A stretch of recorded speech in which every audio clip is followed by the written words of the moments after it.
Every child is special. ये कोरी बकवास है। तू कोई यूनिक पर्सनैलिटी नहीं है। ये प्रॉब्लम्स हर साल हजारों बच्चों के साथ होती है। तो दोस्तों, जैसा कि आपने ये डायलॉग सुना, ये डायलॉग हमें अपनी असली जिंदगी की एक बहुत गहरी सच्चाई से रूबरू कराता है। वे सच्चाई जो हम सबके सामने है, लेकिन फिर भी हम लोगों ने अपनी आंखें बंद कर रखी हैं। दोस्तों, ये डायलॉग तो बोला एक फिक्शनल कैरेक्टर ने है जिनको जीतू भैया के नाम से जाना जाता है, लेकिन इस फिक्शनल कैरेक्टर की कहानी एक असल जिंदगी के इंसान पर लिखी गई है जिसका नाम है जितेंद्र कुमार, जिन्हें कुछ लोग सचित जी के नाम से जानते हैं तो कुछ लोग जादूगर के नाम से। तो चलिए देखते हैं उनकी कहानी, मेरी जुबानी। जितेंद्र कुमार का जन्म 1 सितंबर 1990 को खैरतर अलवर राजस्थान में हुआ था। बचपन से ही वे पढ़ाई में टॉप करते थे और इसका सबूत उन्होंने पहली अटेम्प्ट में IIT का एग्जाम क्वालिफाई करके दे दिया। उनके पिता एक सिविल इंजीनियर थे और उन्होंने भी परिवार की परंपरा को निभाते हुए IIT खड़गपुर से सिविल इंजीनियरिंग में बीटेक किया। बचपन से ही जितेंद्र को बॉलीवुड सितारों की नकल करने का शौक था।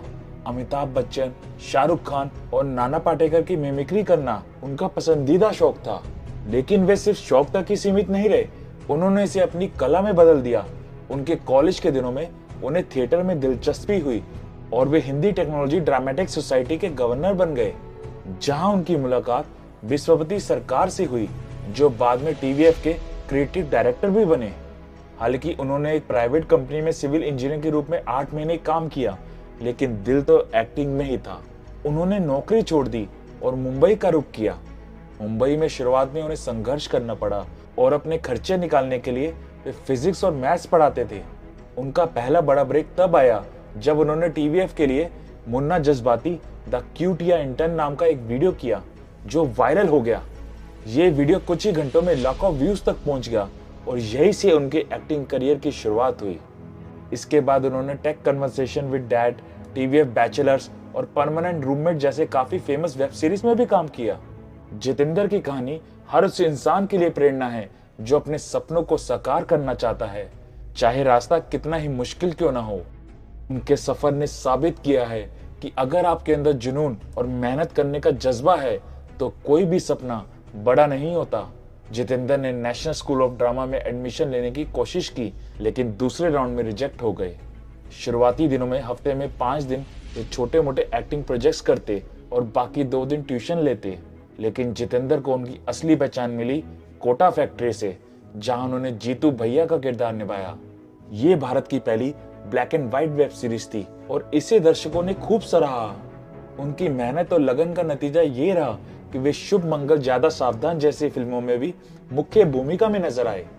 दोस्तों, कहानी तब वो दिलचस्प हो जाती है जब एक किरदार केवल स्क्रिप्ट से बाहर निकलकर दर्शकों के दिलों में बच जाता है। जितेंद्र कुमार का जीतू भैया ऐसा ही एक किरदार है जिसने कोटा फैक्ट्री में अपनी अनोखी छाप छोड़ी। लेकिन ऐसा क्या खास था जीतू भैया के उस कैरेक्टर में? दोस्तों, जीतू भैया एक ऐसा नाम जो कोटा फैक्ट्री के साथ जुड़ते ही छात्रों और दर्शकों के बीच बेहद लोकप्रिय हो गया। जितेंद्र कुमार ने इस किरदार में अपनी जान डाल दी, जिससे वे हर छात्र के लिए इंस्पिरेशन का सोर्स बन गए।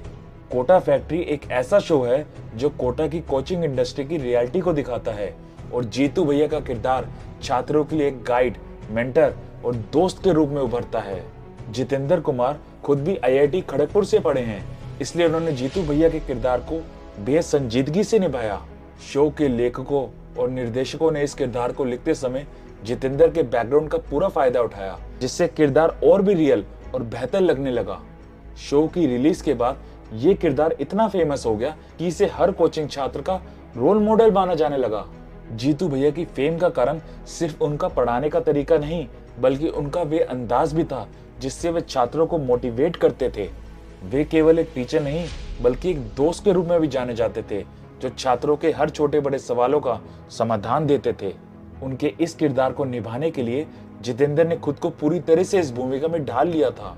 लेकिन दोस्तों, कुछ OTT क्रिटिक्स का कहना यह भी था कि जीतू भैया ये किरदार इसलिए अच्छा परफॉर्म कर पाए क्योंकि वो खुद एक IIT से हैं, तो उन्होंने कुछ ऐसा खास काम नहीं किया है जिससे उनको अवार्ड देकर सम्मानित किया जाए। एक अच्छा एक्टर वो होता है जो अपनी असल जिंदगी से हटकर एक्ट करे और उस रोल को ऐसा बना दे जिसे लगे कि कोई फिक्शनल स्टोरी नहीं बल्कि एक सच्ची कहानी है। तो दोस्तों, ये काम भी जितेंद्र ने बखूबी करके दिखाया। हाल ही में आई पंचायत सीजन 3 में अभिषेक त्रिपाठी का रोल अदा करके। इसमें वो एक युवा इंजीनियरिंग ग्रेजुएट हैं और एक गांव की पंचायत में सचिव बनकर आते हैं। इस किरदार ने दर्शकों का दिल छू लिया। एक शहरी युवक के गांव की जिंदगी में ढलने और वहां के लोगों के साथ तालमेल बिठाने की कहानी ने हर किसी को प्रभावित किया है। जितेंद्र की इस भूमिका के लिए उन्हें बहुत सराहा गया और उन्होंने कई अवार्ड्स भी जीते। उन्हें फिल्म फेयर OTT अवार्ड में बेस्ट एक्टर का अवार्ड भी मिला है। पंचायत की सफलता ने यह साबित कर दिया कि जितेंद्र सिर्फ एक वेब सीरीज स्टार नहीं बल्कि एक वर्सेटाइल एक्टर हैं जो किसी भी रोल को निभाने में माहिर हैं। जब एक शो की हर कड़ी दर्शकों के दिलों में बसी हो तो उसे आगे ले जाना एक चुनौती बन जाती है। कोटा फैक्ट्री के दूसरे और तीसरे सीजन में वे इसी चुनौती का सामना करते हुए नई ऊंचाइयों तक पहुंचे। लेकिन दोस्तों, ये सफर उतना आसान नहीं था जितना आपको लग रहा है। कहते हैं ना कि सिर पर रखा ताज हर कोई देखता है लेकिन पैरों में पड़े छाले कोई नहीं देखता। तो वैसे ही जितेंद्र ने इस ताज को पाने के लिए ना जाने कितने छाले अपने पैरों में पड़वाए हैं। दोस्तों, मुंबई पहुंचते ही उन्होंने आर्थिक तंगी का सामना किया। ट्यूशन देकर अपना खर्चा चलाना पड़ता था। बिना किसी गॉडफादर के इंडस्ट्री में कदम जमाना मुश्किल था। रिजेक्शन तो मानो उनकी जिंदगी का हिस्सा बन गया था। शुरुआत में जितेंद्र को अपने लुक्स और साधारण अपीयरेंस की वजह से रोल नहीं मिलते थे। दोस्तों, जैसा कि आपको मालूम है कि मुन्ना जज्बाती द क्यूटी इंटर्न से उनकी पहचान बनी, लेकिन कोटा फैक्ट्री के जीतू भैया ने उन्हें असली पहचान दिलाई।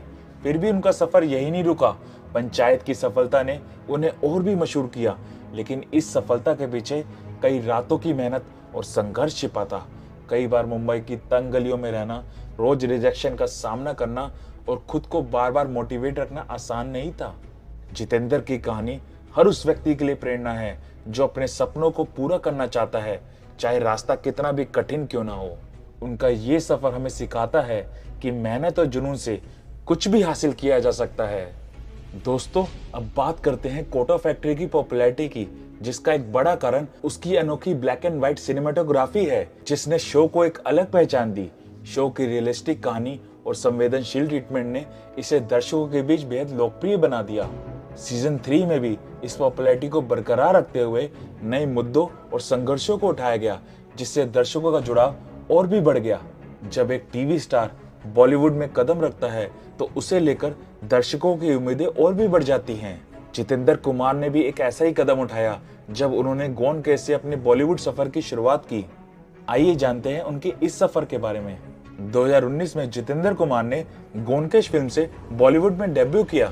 ये फिल्म एक किशोरी लड़की की कहानी पर आधारित है जो एक डांसर बनने का सपना देखती है, लेकिन उसे एलोपेशिया हो जाता है। जितेंद्र ने इस फिल्म में श्री जॉय रॉय का किरदार निभाया, जो मुख्य किरदार एनाक्षी का साथी होता है।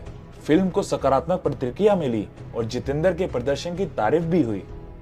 फिर 2020 में जितेंद्र कुमार ने शुभ मंगल ज्यादा सावधान में आयुष्मान खुराना के साथ मुख्य भूमिका निभाई। ये फिल्म एक रोमांटिक कॉमेडी थी जो होमोसेक्सुअलिटी यानी LGBTQ के मुद्दे पर आधारित थी। जितेंद्र ने अमन त्रिपाठी का किरदार निभाया, जो अपने परिवार को अपनी होमोसेक्सुअलिटी के बारे में बताने की कोशिश करता है। फिल्म ने सोशल इश्यूज को हल्के फुल्के अंदाज में पेश किया और बॉक्स ऑफिस पर सफल रही। जितेंद्र और आयुष्मान की जोड़ी को दर्शकों ने खूब सराहा। इसके बाद जितेंद्र ने नेटफ्लिक्स की फिल्म जादूगर में काम किया। इस फिल्म में उन्होंने एक छोटे शहर के जादूगर की भूमिका निभाई, जिसका सपना एक बड़ा जादूगर बनने का होता है। फिल्म में उनकी मासूमियत और जोश को दर्शकों ने बहुत पसंद किया। जादूगर के जरिए जितेंद्र ने यह साबित कर दिया कि वे किसी भी भूमिका में अपनी पहचान बना सकते हैं। जितेंद्र कुमार का सफर वास्तव में पैशन और डिटर्मिनेशन की मिसाल है। एक छोटे से गांव खैरथल से निकलकर IIT खड़गपुर तक और फिर मुंबई की चकाचौंध भरी दुनिया में अपनी जगह बनाना आसान नहीं था। उन्होंने हर चुनौती को अपनी मेहनत और लगन से पार किया और अपने सपनों को साकार किया। उनकी कहानी हर उस व्यक्ति के लिए प्रेरणा है जो अपने सपनों को पूरा करना चाहता है। एस्पायरिंग एक्टर्स के लिए जितेंद्र की कहानी एक सीख है कि अगर आप में जुनून है तो कोई भी मुश्किल आपके रास्ते में नहीं आ सकती। चाहे शुरुआती संघर्ष हो या बड़े पर्दे पर पहचान बनाना, जितेंद्र ने हमेशा अपने लक्ष्य पर नजर रखी और उसे हासिल करने के लिए मेहनत की। दोस्तों, आशा करता हूं जीतू भैया की ये स्टोरी से आपको प्रेरणा मिली होगी। अगर इस स्टोरी से आपको थोड़ी सी भी प्रेरणा मिली है तो इसे दूसरों के साथ जरूर शेयर करें, और अगर आप हमारे चैनल पर नए हैं तो इसे सब्सक्राइब करना मत भूलना। मिलते हैं अगली वीडियो में।